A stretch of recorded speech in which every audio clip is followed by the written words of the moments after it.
नमस्कार।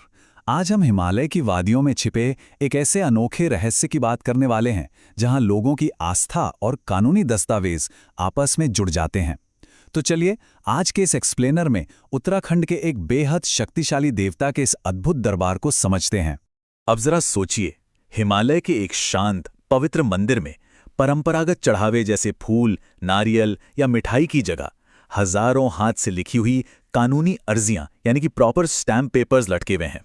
आखिर इन शांत पहाड़ों के बीच लोग न्यायालय के कानूनी कागज इस तरह मंदिर में क्यों लटका रहे हैं? है ना कमाल की बात। और ये संख्या सुनकर तो आप बिल्कुल हैरान रह जाएंगे। 1 लाख से भी ज्यादा। जी हां, अल्मोड़ा के चिताए गोलू देवता मंदिर में लटकी हुई पीतल की घंटियों की ये एक अनुमानित संख्या है। मंदिर का कोना कोना इन घंटियों से भरा पड़ा है। और पता है सबसे खास बात क्या है? हर एक घंटी इस बात का ठोस प्रमाण है कि किसी की प्रार्थना स्वीकार हुई है, किसी की चिट्ठी का जवाब मिला है। ये अपने आप में दिखाता है कि लोगों का इस दरबार पर कितना अटूट विश्वास है। तो चलिए शुरू करते हैं पहले भाग से, लिखित अर्जियों का मंदिर यानी the temple of written prayers. यहां आकर आपको समझ आएगा कि यहां पर भक्ति कोई आम तरीके से नहीं होती, बल्कि एक लिखित रूप ले लेती है। इस अनोखी प्रथा को न्याय पूजा कहते हैं। होता यह है कि श्रद्धालु यहां भगवान के पास बिल्कुल वैसे ही जाते हैं जैसे कोई औपचारिक कानूनी अदालत में जाता हो। वो पेपर पर अपनी समस्या लिखते हैं और भगवान से सीधे तौर पर फैसले की मांग करते हैं। मतलब धर्म और कानून का एक बिल्कुल ही अनोखा संगम। और देखिए, ये सब सिर्फ कोई स्थानीय कथा या अंधविश्वास बिल्कुल नहीं है।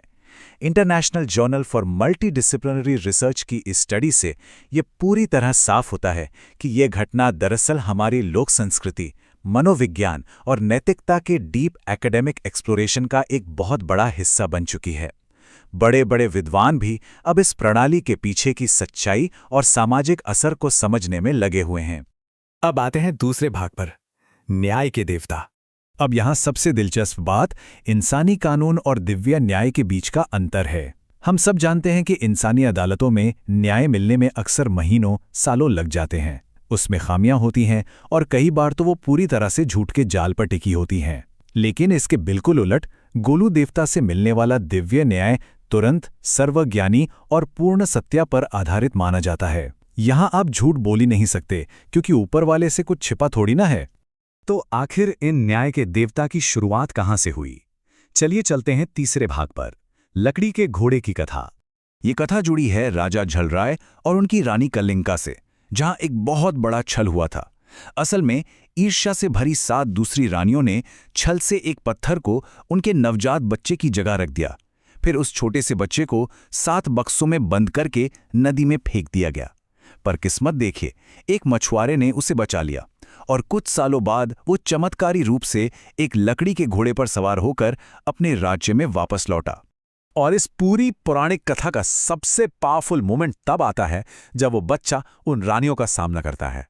जब उन 7 रानियों ने उसके लकड़ी के घोड़े का मजाक उड़ाया तो उस नन्हे से बच्चे ने पूरे आत्मविश्वास के साथ पूछा, अगर एक औरत पत्थर को जन्म दे सकती है तो क्या एक लकड़ी का घोड़ा पानी नहीं पी सकता? इस एक निडर सवाल ने राजा के सामने उन रानियों के झूठ के जाल को पूरी तरह बेनकाब कर दिया।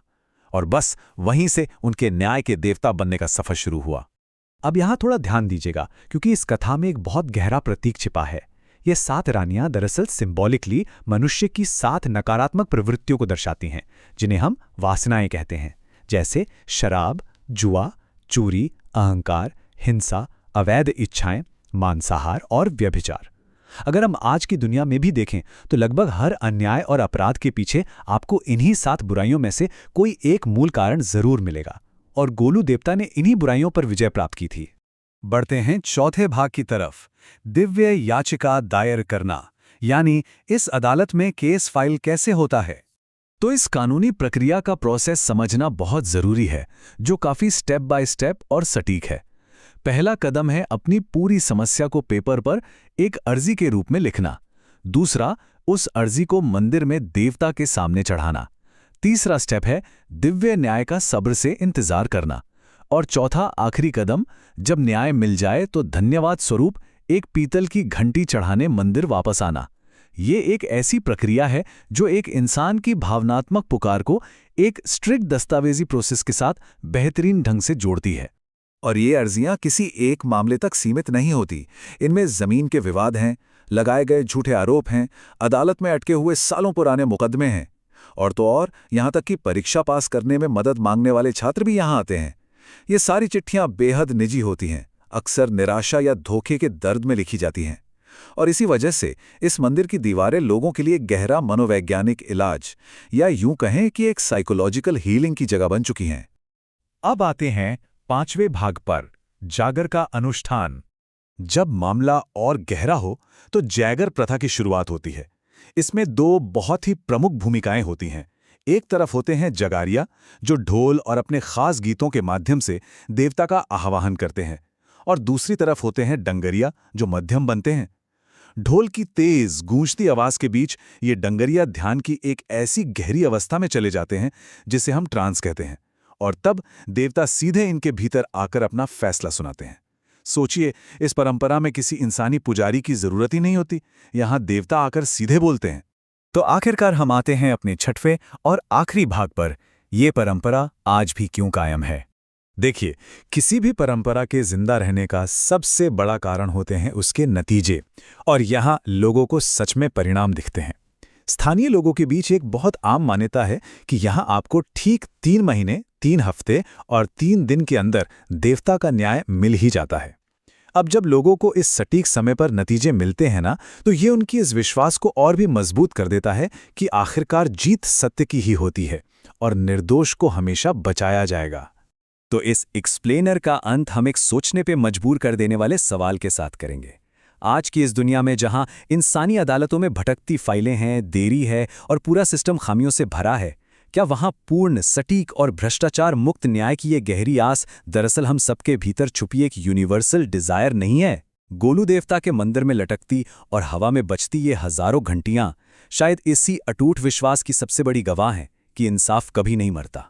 बस आज के इस एक्सप्लेनर में इतना ही। साथ जुड़ने के लिए बहुत बहुत धन्यवाद।